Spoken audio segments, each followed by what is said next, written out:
We're going to pick up where we left off with 1.4. We're going to look at now properties of radicals.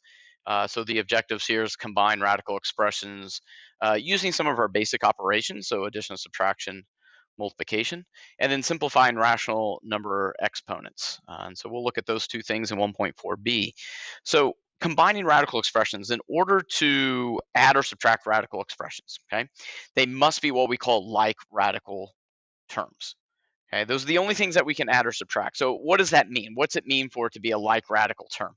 There really two things have to be true. And so for it to be a like radical, first off, the index must be the same. So in order for us to add or subtract radicals, both indices have to be the same. So index is the same for both, or whatever you're trying to add or subtract, maybe more.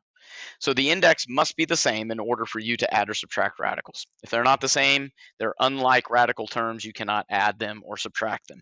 What else needs to be the same is the radicand. Now, just to make sure we remember, the radicand is the value that is inside of a radical. So whatever's inside of the radical would be considered the radicand, and that is what needs to be the same as well, is the same. So not only is the index need to be the same, but the radicand has to be the same. Now, in order to accomplish this, because sometimes it starts off where they're not the same, especially the radicand. And so we may have to manipulate our radical first in order to get them to where maybe they are going to be like radical terms. So the process to combine like radical terms is, number one, simplify each individual radical expression. So in other words, take the groups out, get that cleaned up so you know exactly what you're dealing with. Then what you can do is once you do that, if you do have like radical terms, you're going to add and subtract the like terms by the same method as you would with variables. So in other words, take something you already know, so something like 2x plus 3x. We know from previous classes, algebra, let's say, that we can add these two because they have the same variable factor. What we then do is we simply add or subtract the coefficients. So 2 plus 3 is 5. And then the last name stays the same, which is x. So the variable factor stays the same. So that's how we do variables. Radicals are no different. If we have a number in front of a radical and we're adding two radicals, and let's say these radicals, they have the same index, and let's say they have the same radicand. So the radical part is identical to each other, just like our variable up here. So let's say something like this. We treat this much like what we do with the variables. We simply add or subtract the coefficients. That means I have 5 of these things. And what do I have 5 of? Is this what we call the square root of x. So coefficients tell you how many you have of something. And then the variable factor is like what it is, what the item is. So we have 2 square roots of x, just like we say we have 2 bananas plus 3 bananas is 5 bananas. So the last name doesn't change. The item that we're talking about, only the coefficients is what changes. So when we add or subtract. So you can only add and subtract like radical terms. We talked about what it has. And so again, it's like must have the same last name. So just like polynomials. And so the same index. And so this is sort of a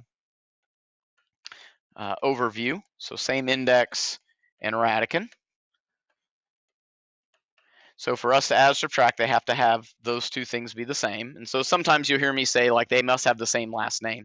So if we look at like two examples of radicals that are what we call like radical terms would be these two right here. So if you notice, not everything's the same, but what is the same is the radical itself. And so we have the same index and we have the same radicand. So I should be able to add these two and get like 7 of those 4th root of 3a's, or subtract and get like -3, 4th root of 3a. So these would be examples of unlike radical terms. So we should not be able to add or subtract these. And the reason on the first one is the index. The index of the first one, if you look, is the index is 2, where the index on the second one is a 3. And so these two obviously don't equal each other, and so therefore we cannot add or subtract. So even though the radicands are the same, the index are not. The reverse is true on this one. The second example, the indices are the same, square root, so 2, but the radicands are not the same. Therefore, you should not be able to add or subtract those. So again, the process, just again, overview is simplify each individual radical, look to add or subtract like radical terms. You add or subtract the coefficients, but don't change the radical itself. So let's look at an example down at the bottom of what you would see in college algebra. So in this first one right here, let's go ahead and take out any groups that we can. So I'm going to break this down to 16 and 2 because I know 16 goes to 4 and 4. So in doing that, I notice that I can take a group of 4 out, and I have enough x's to take one x out. Now, I did leave some things behind. I left a 2 behind, and I left one x behind because I have 3. I took 2 of them out, left 1 behind. But now look at the 2 radicals. The second one's already simplified. But if you notice here, the 2 radicals are identical to each other. So that means that we can add or subtract these since the indices are the same and the radicands are the same. So what we do is we simply take whatever's in front. Now, in this case, the coefficient, when we say coefficient, should be whatever values are in front. So 4x and 2x. So 4 and 2 are your coefficients. So when I use the word coefficient here, I'm really being sort of a little bit careless because it's whatever the numerical factor is in front of the radical rather than coefficient. But I'm trying to make it to where that makes sense to you. So here 4x and 2x are what we're going to add to each other. So we end up getting 6x, and then the last name stays the same. And so what I mean by the last name is the radical itself. So we don't change it. And there's our solution for the problem at the bottom of the screen. Trying a few more examples. Again, work ahead if you would like on these, but I'm going to go ahead and jump in. And simplifying, I'm going to go fairly quickly. We did that in a previous section. So the cube root of a negative simply means my answer is negative. If you break 16 down, I know it's made up of 4 2s. So it looks like I can take a 2 out, but I did leave a 2 behind. So I took a y out as well because I had 4, and 4 divided by 3 is 1 with 1 remainder. And then the index is still the same, so don't change that index. The second one you can see is already simplified. Now the question is, can I add or subtract these two? So we look at the radicals.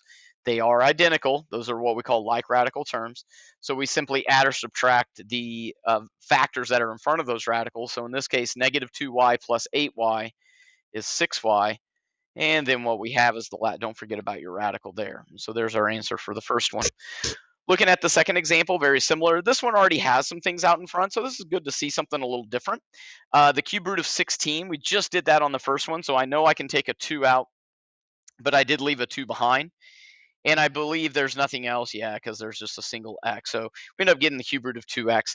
Now, looking at the second one, it looks like we can take, we can't take anything with the 2 out, but definitely we can take, 2 x's out, and that left an x behind. And so how I got that was 7 divided by 3, 2. So 2 full x's out, and then the remainder is 1. So that tells me how many x's are left behind. But now if you look at the 2 radicals, they are identical. So what we call like radical terms. And so what we're going to do is take a look at the coefficients or the factors that are in front. Simply add, in this case, negative 2x squared plus 2x squared, which is 0. And so I'm going to write it, but hopefully at this point you're like, well, why didn't you the answer is 0. If you have 0 of something, you have 0. So in other words, that one just goes out to 0. Looking at the last one, 8y cubed, looks like we can take a 2 out from the square root and a y. And what we left behind was a 2 and another y, and that matches up with the radical over here.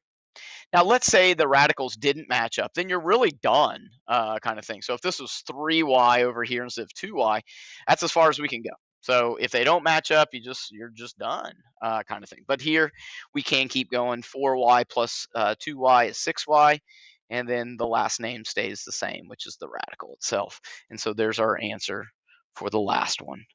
Okay, moving along. Looking here at rational exponents. Now what we're doing is we're going to be pulling information from what we did with exponents and what we do with radicals. There's a huge relationship between the two, and so they're inverses of each other. And so there's a high relationship between the two, and so we want to see that relationship. And so the relationship between the two is what I just said. They're inverses of each other. So in other words, if you want to get rid of a square root, we square it. If we want to get rid of a square, we square root it. And so that inverse property comes into play. Now, how do we use this with rational exponents? As I'm going to take you back to maybe some very early things that you've done way back in maybe even grade school or early middle school, and that's like, what is the multiplicative inverse of 2? Well, in other words, when I see a 2, if I want to know what the multiplicative inverse is, I would flip the 2 because the multiplicative inverse is simply the reciprocal. Now we look at what is the multiplicative inverse of 3. Well, we take 3 and we simply flip it, and that's our multiplicative inverse of 3. What's the multiplicative inverse of 2/3? 3/2. Now, why I'm showing you this is for a couple reasons. So inverse, and then I have a value, and I have a value. So these two right there are connected because they're inverses or multiplicative inverses specifically. Same with the 3 and the 1/3. So with exponents, it really does the same thing. A cube exponent, a 3 as an exponent is a cube, and then an exponent of 1/3 are going to be inverses of each other. So when we talk about the inverse of cubing something, we talk about a cube root. And so that is where rational exponents come in. So to show you that, if we have a radical like the nth root of b to the m, we could rewrite that using exponents as my base is my radicand. So my base is b. Okay, so there's my base. And then it is, if there's an exponent inside, that goes on top in the numerator. Now, if there isn't one, what we have then is a 1 on top. So there's always going to be an exponent. It's just either going to be a 1 or some other number. So the m, it goes on top, and then the index goes on the bottom. So it goes power on top, and then the index is on the bottom. Okay, so we sometimes get those flip-flopped, and so just make sure, again, this is a great flashcard type of thing, but I want it to make sense too, so let me show you this. How do I know which one goes on top? If I get rid of the division of n, do you see where I have b to the m power, which is what's inside? So if you get rid of the denominator, it should be exactly the same thing as what your radicand was to begin with. So if you're a little get confused on which one goes on top, which one goes on the bottom, eliminate the bottom and just be like, it needs to look the same as what's inside, kind of thing. And that may help if for some reason you are on a test or on a quiz and you're questioning yourself. Always just sort of do something like that. So real quick, looking at some examples, what we have is a square root of b. Even though we don't have the index written, it's a 2. So you don't need to put the 2 there, but I'm showing it just so you can see. So what we have is our base is b. And then we have an exponent of 1. It's there, but we just didn't see it. And then what we have is a 2 as our index. So we should get b to the 1/2.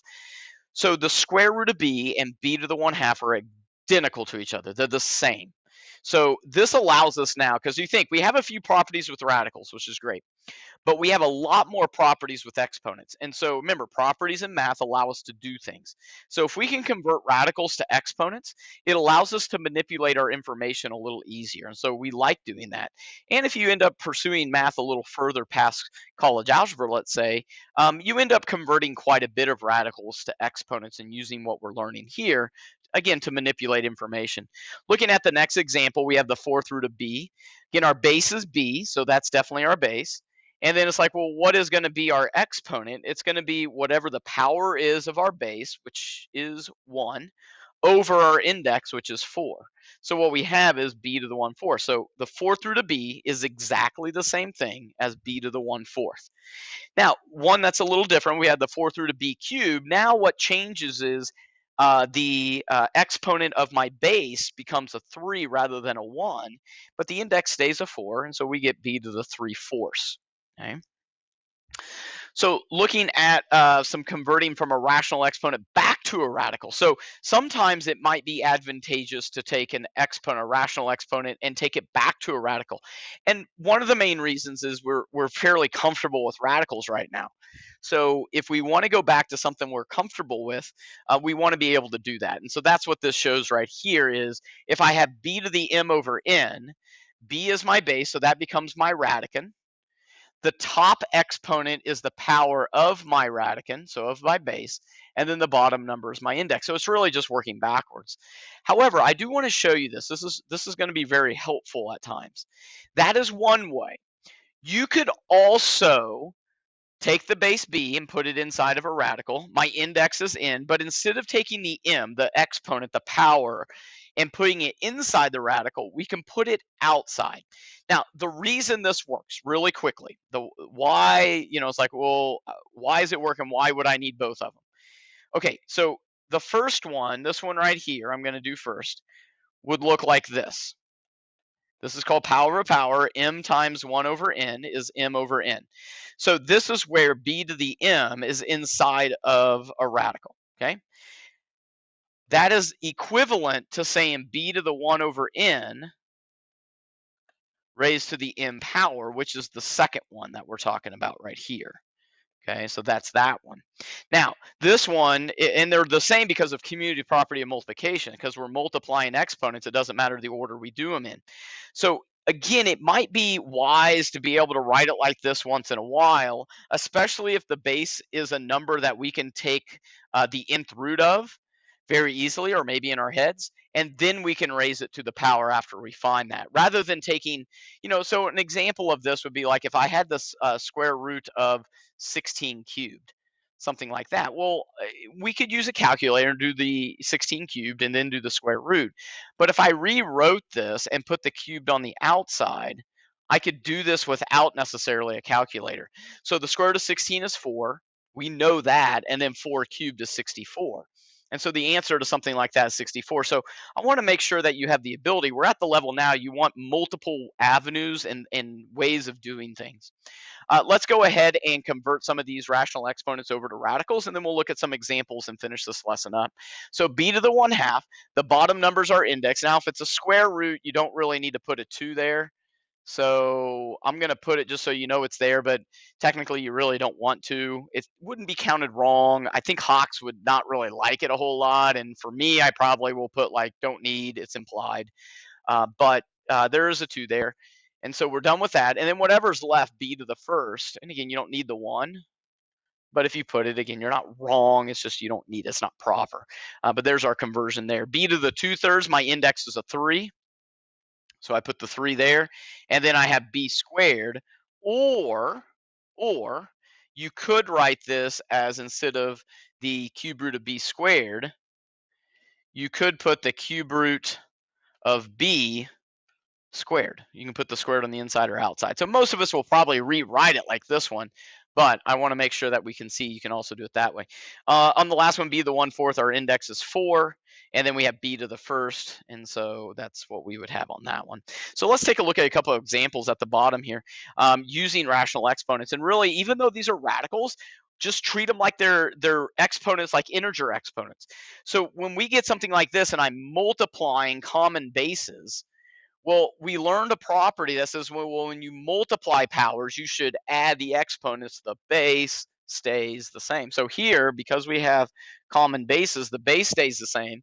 I'm simply going to take my 2 exponents, whether it's 1/4 and 2/3 or 1 and 2.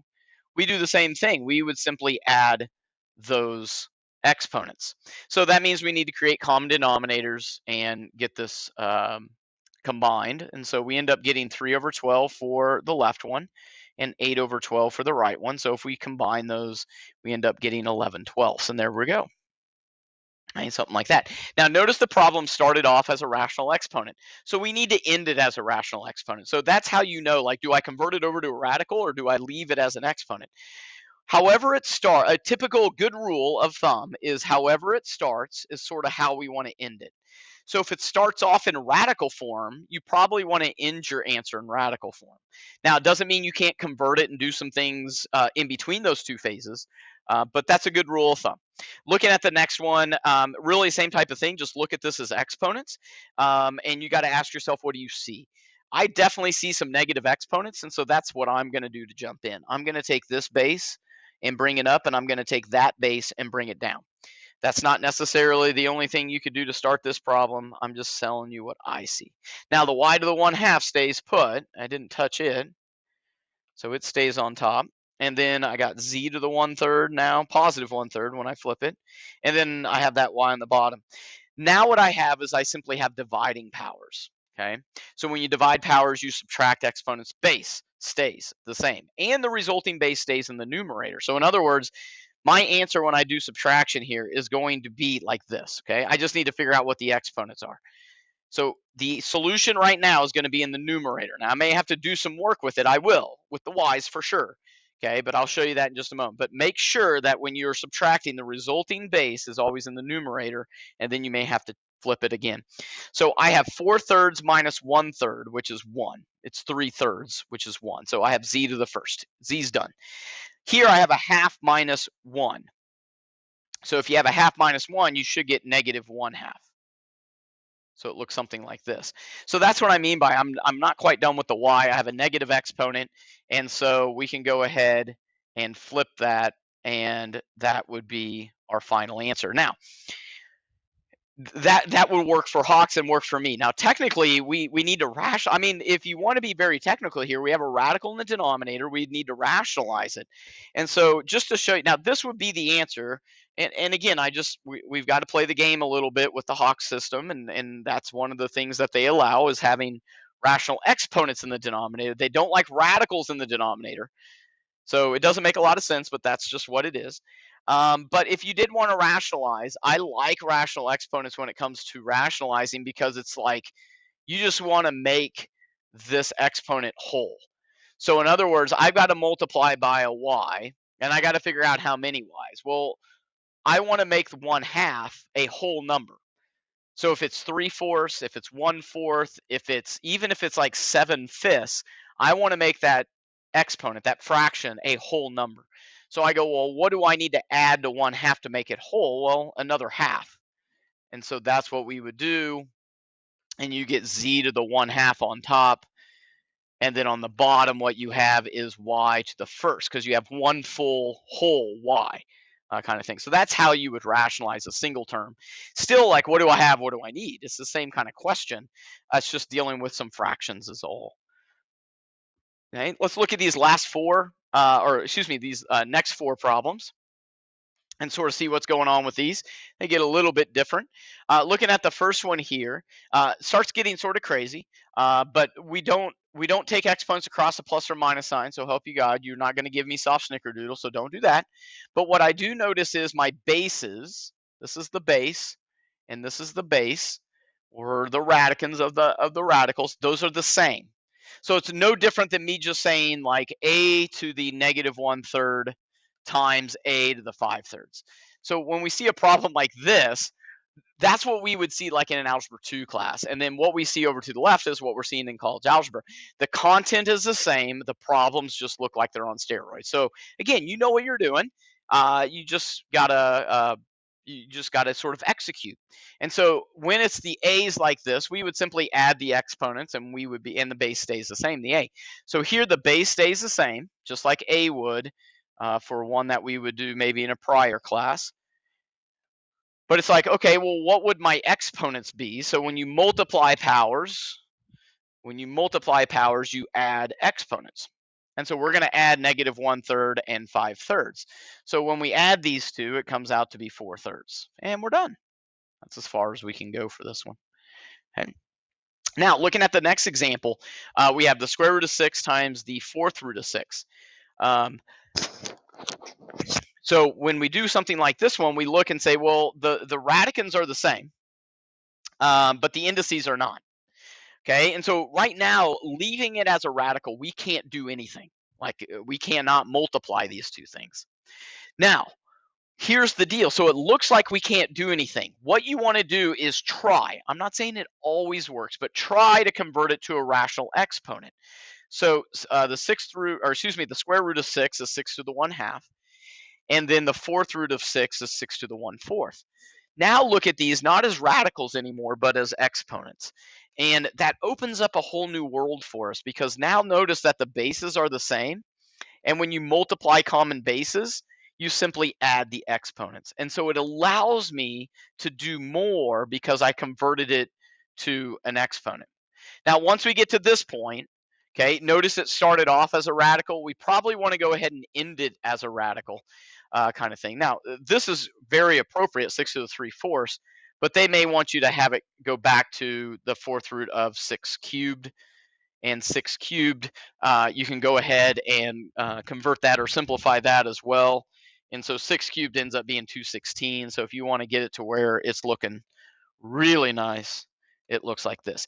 Now, I know I don't have enough things, so the 6 only has 1 2 and 1 3, and that means I have 3 2s and 3 3s. So I definitely don't have enough, but I'm always looking to take things out, so I didn't want to skip over that and not say that to you.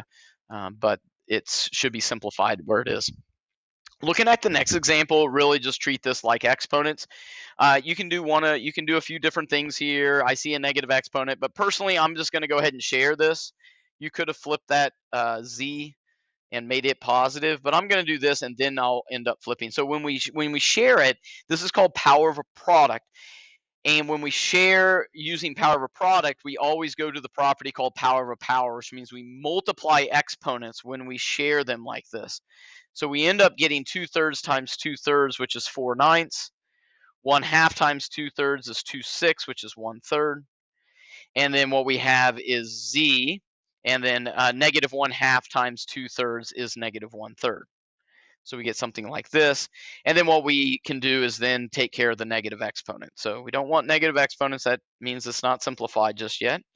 But we can make negative exponents positive by simply flipping the base with the negative exponent. And that allows me to make my exponent positive. And there you go.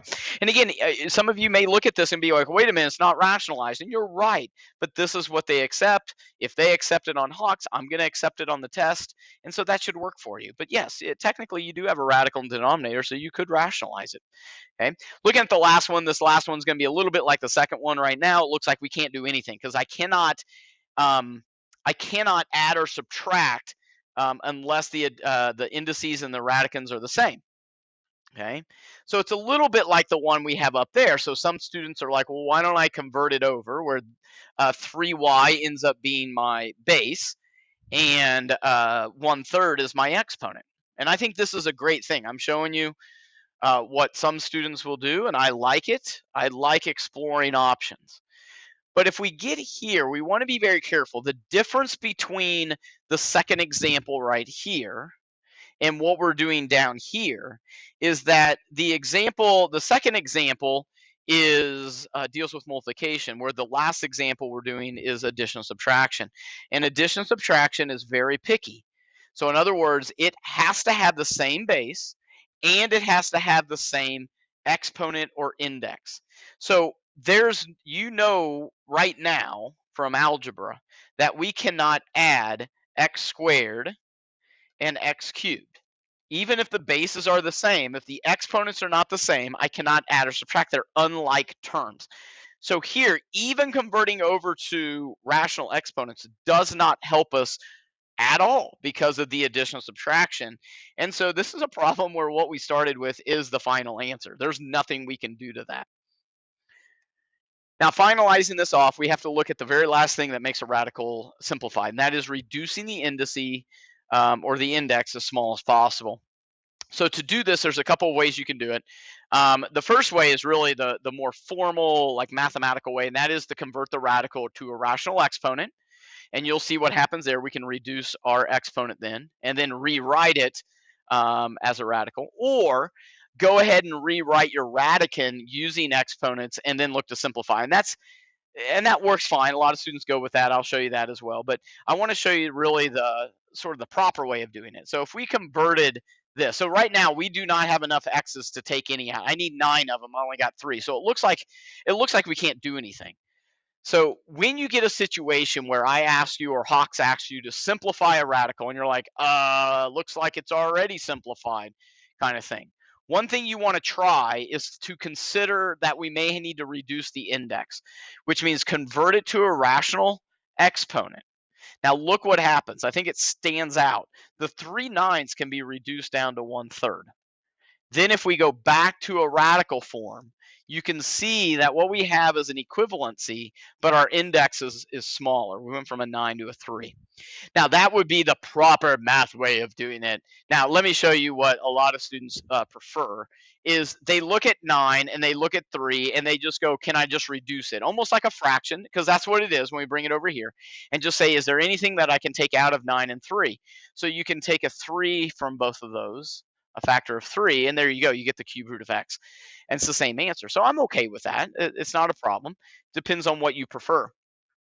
Looking at the one right here, fourth root of 36. Now 36 is made up of 2 2's and 2 3's. You can break it down and verify that, but so I don't have enough of anything to take anything out. So it looks like I can't do anything. When that is the case, what you want to do is you want to try to rewrite. Let's do the second one here. Rewrite your base using an exponent. So that's what I mean by rewrite your radicand using an exponent. Now what we can do is we can say, well, 2 goes into 2 and 4, so I can reduce that just like a fraction, and I get the square root of 6. So the fourth root of 36 is the square root of 6. Okay? You can do the same thing using exponents, but you still have to change the base. I mean, that's the thing. You have to, at some point, change the base to where there's exponents. The first example we did already had the exponent, but this one and the last one didn't have 36 and 100 written as a power. So we've got to make sure we can do that. And so we do something like this, and we get 1/4, and we get 2/4, which is 1/2. And then you can go back to your square root. So you can see it's a little bit lengthier in time. So it may be advantageous just to convert it where it's at. So here we look at first off, we look to see if we can take anything out, and we're like, no, I only got a 2. I got 2 2's and 2 5's. So it doesn't look like I can do anything. Maybe it's an index issue. So let's go ahead and rewrite 100 as 10 squared. And now you can start seeing absolutely it's an index issue. And so we get here. Now, you don't get too many of these problems. They'll look very similar. I picked ones right off of your homework and things like that. So it'll look similar to that. So it's a good skill to know, not a skill that you'll see a lot. So on the test, you'll probably see maybe one of these kind of problems. So it's worth getting right. We need to know how to do it.